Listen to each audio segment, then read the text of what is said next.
This is how I trade crypto. If you are a beginner that wants to learn trading, watch this video. This is how I enter a cryptocurrency trade.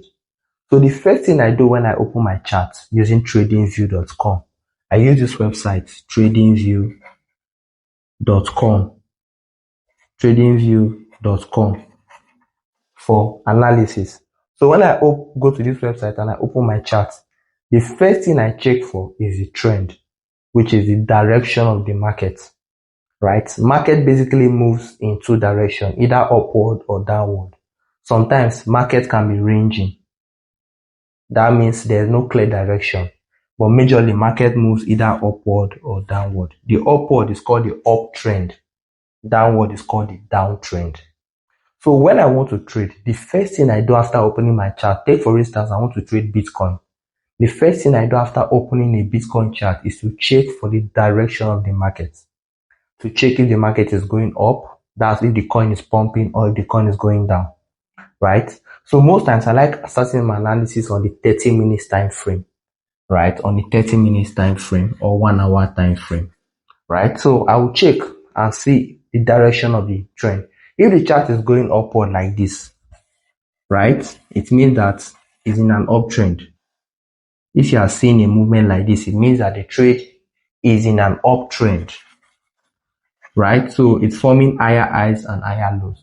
So when I've decided on the trend, it will now help me in the direction of trading. So if I see that the trend is going upward, it means that I'm going to be trading upward. I'm going to be longing the trade. I'm not going to be shorting, right? When you see that the trade is going downward in a downtrend, I'm going to be taking short.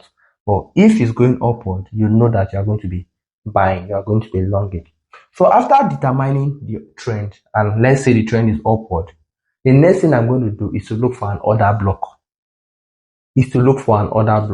Now, what is an order block? Now, if you see a candlestick that moves massively upward like this, you see a candlestick that moves upward massively, it means that that point in the market, a lot of money has entered into the market, right?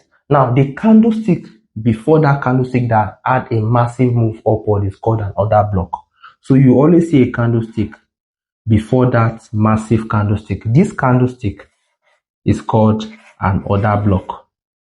The same thing, if you see the candlestick that move massively downward, you see a massive move downward. The candlestick before the candlestick that move massively downward is called an order block. So order block is always before the massive move.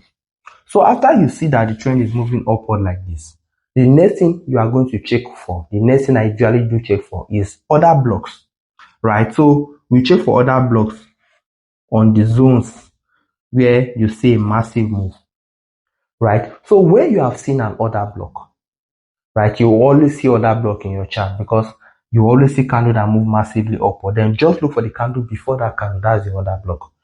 After you have seen an order block, you need to confirm if the order block is valid. You don't just trade every order block. You need to trade a valid order block. And there are a lot of factors that make an order block valid. One factor is that the order block must lead to a break of structure. Anytime you see higher highs and the move cancel the higher highs to form a new higher highs, that is a break of structure. So something like this is a break of structure, right? Something like this now is a break of structure. They call it BOS, right? So if the order block, take for instance this order block, let's work with this order block here. Assuming our order block is in this zone here. So let's label it OB, right? Now, let me clean all this. So this, assuming our order block is here. So you check if the order block leads to a break of structure. That is one criteria to confirm if an order block is valid. Did it lead to a break of structure? So if you confirm that the order block leads to a break of structure, then that is number one. That makes it a valid order block. Second thing you need to check is, does the order block clear liquidity? Was liquidity cleared before the order block? Now, when we talk about liquidity, anytime you see things like equal highs, equal lows, or equal highs in your charts, that is where liquidity is resting, right? Liquidity means where people will normally place their stop loss. So when you see things like equal lows, assuming that after this thing break a structure, it came here, form equal lows before it broke another structure. So this equal lows, this too is liquidity, right? So if you see equal lows here and you see another block, it means that it's another sign that this other block is valid. Another thing that will make another block valid is if there's an inefficiency, right? Most times a fair value gap before the other block, right? A fair value gap is mostly a long upward move or a long downward move. And anytime there's a fair value gap, market will always come to that zone, right? Because there's an inefficiency in the market. Market must always come to that zone, right? So after I've seen another block and I've confirmed that the other block is valid, maybe the other block leads to a break of structure, there's liquidity before the other block, the next thing is just to mark your rectangle on your chart here. You mark a rectangle here on your chart, then you place a limit order. You place your entry here, hoping that market to come back to this zone to pick your entry and to take off. You place your stop loss just below this zone like this. You can place your stop loss below this zone. Then place your take profit just above this liquidity here. So the basic principle is this. The basic formula is this. Number one, identify the trend. Is it an uptrend or is it a downtrend? If it's a ranging market, as a beginner, you avoid it. Assuming we are trading SMC, because we are trading SMC, smart money concept, the trend, that's what you should do. Find out the trend. Number two, look for an order block. Right? Number three, confirm the validity of the order block. So is the order block valid? What makes it valid? It must lead to a break of structure. It should clear liquidity. There should be an inefficiency or fair value gap before the order block. Right? The other factors too.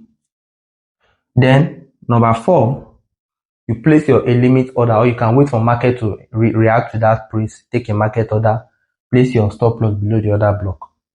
Right? Now, for more advanced, some people, because like I told you, I'm doing this on the 30-minute or 1 hour time frame. For more accuracy, you can wait for price to react to the other block zone. Assuming this is the other block zone, you wait for price to come and react. Then you wait for a break of structure in the other block zone on a lower time frame, like a 5 minutes or 1 minute time frame. You wait for a break of structure on a lower time frame. Then you take your entry from that point. Sometimes you need to confirm if the trade will work well. For instance, 2 days ago, I was about to trade Fatcoin. Then I saw that it was going upward, right? But then it got to a point where it got to a bearish order block, and I expect it to react and that zone to come down. But I needed to confirm the bearish momentum. So I waited for price to react to the other block. Then I went to a lower time frame, 5 minute time frame, to wait for a break of structure before shorting. But unfortunately, there was no break of structure. It continued going up. I was waiting for a break of structure downward, continued going up, and I didn't take the trade. And at the end of the day, I checked the trade today and I saw that I was right. If I had took that trade yesterday, I would have lost money from that trade. So sometimes you can confirm more on a lower time frame, right? So this is the whole idea behind trading SMC. What you need to understand is market structure, understand how to use other blocks, how to confirm if another block is good, if another block is valid, understand liquidity, understand fair value gaps, and you can make money from trading using SMC. If you want to learn more about trading, how to do technical analysis by yourself and enter trades, go and click the link on my bio and join my group right now.